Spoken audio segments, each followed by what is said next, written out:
Good evening, everybody. Welcome back. I am the crazy short hairy dude, and we are playing a little bit of catch up today. I meant to put out this video.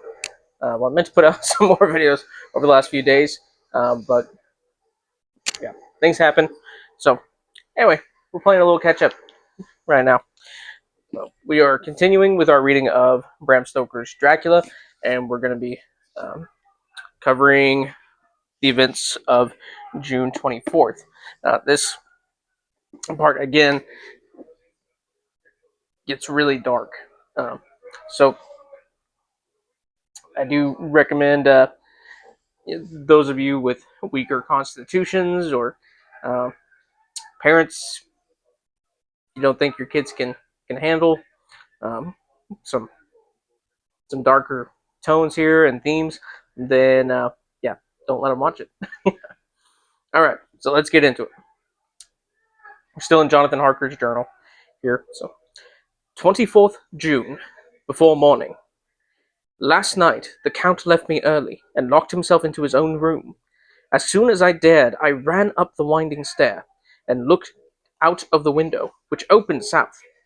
I thought I would watch for the Count, for there is something going on. The Zagani are quartered somewhere in the castle and are doing work of some kind. I know it, for now and then I hear a faraway muffled sound, as of mattock and spade. And whatever it is, it must be the end of some ruthless villainy. I had been at the window somewhat less than half an hour, when I saw something coming out of the Count's window. I drew back and watched carefully, and saw the whole man emerge. It was a new shock to me to find that he had on the suit of clothes which I had worn whilst travelling here, and slung over his shoulder the terrible bag which I had seen the women take away. There could be no doubt as to his quest, and in my garb, too. This, then, is his new scheme of evil, that he will allow others to see me as they think, so that he may both leave evidence that I have been seen in the towns or villages posting my own letters, and that any wickedness which he may do shall by the local people be attributed to me. It makes me rage to think that this can go on, and whilst I am shut up here, a veritable prisoner, but without that protection of the law which is even a criminal's right and consolation. I thought I would watch for the Count's return, and for a long time sat doggedly at the window. Then I began to notice that there were some quaint little specks floating in the rays of the moonlight. They were like the tiniest grains of dust, and they whirled round and gathered in clusters in a nebulous sort of way. I watched them with a sense of soothing, and a sort of calm stole over me. I leaned back in the embrace in a more comfortable position, so that I could enjoy more fully the aerial gambling. Something made me start up, a low, piteous howling of dogs somewhere far below in the valley, which was hidden from my sight.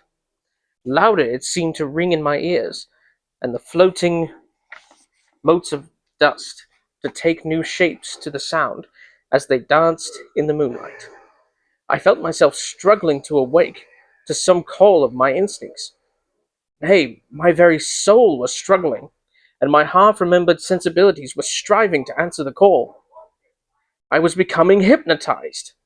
Quicker and quicker danced the dust. The moonbeams seemed to quiver as they went by me into the mass of gloom beyond.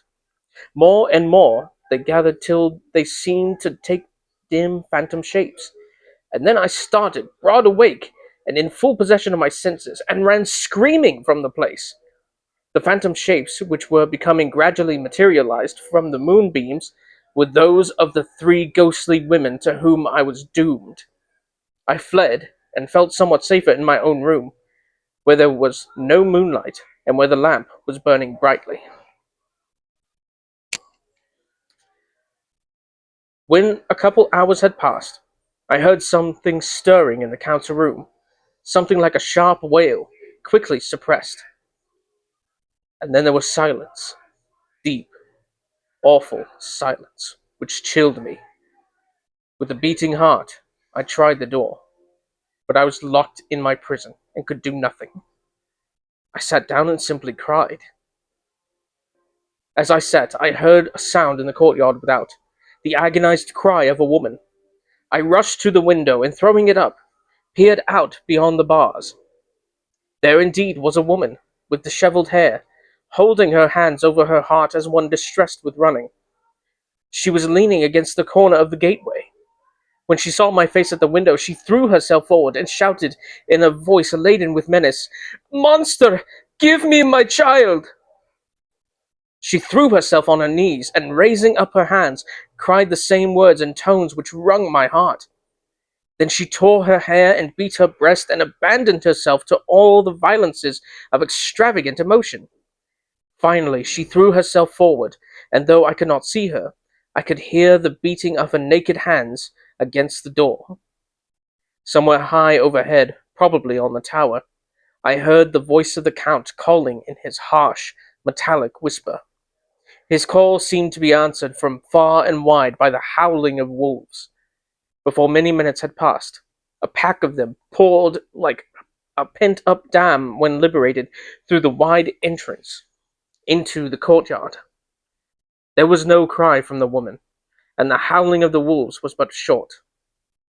Before long they streamed away singly, licking their lips. I could not pity her, for I knew now what had become of her child, and she was better dead. What shall I do? What can I do? How can I escape from this dreadful thing of night and gloom and fear? Mm. So yeah, a bit of a darker spot in the story. We see just again how evil the Count really is, how evil his brides are, and yeah, yeah. So if there's any like notions of Dracula being a romantic figure, yeah, put those completely out of your mind. He's not a romantic character at all. Hollywood has tried to make him so, but he is not. He's the devil himself, basically. So yeah, and poor Harker is stuck in this castle, and not much he can do right now. Of course, we the audience who have seen the movies or know the vampire legends are like, well, why doesn't he do this? Why doesn't he do that?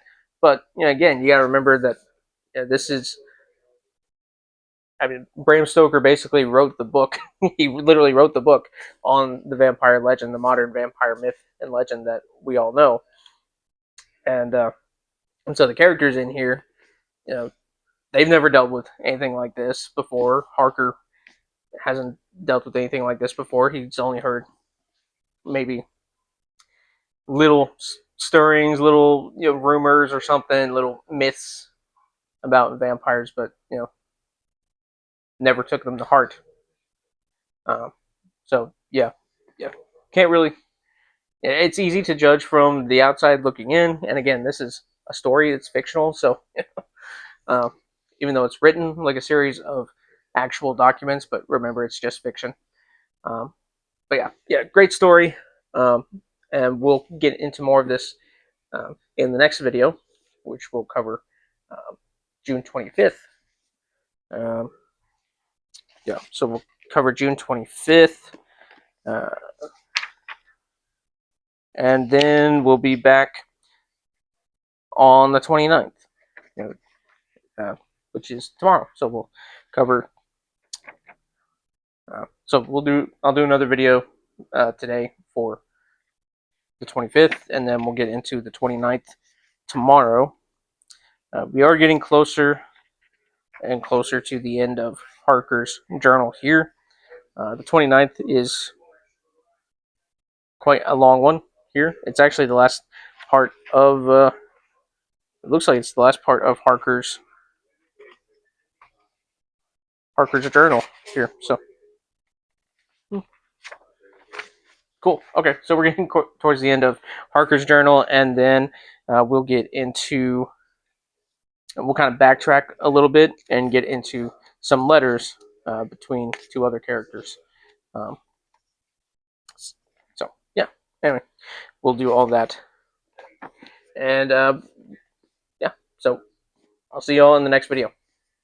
Remember, Jesus loves you, and it's fiction. So, anyway, see you next time.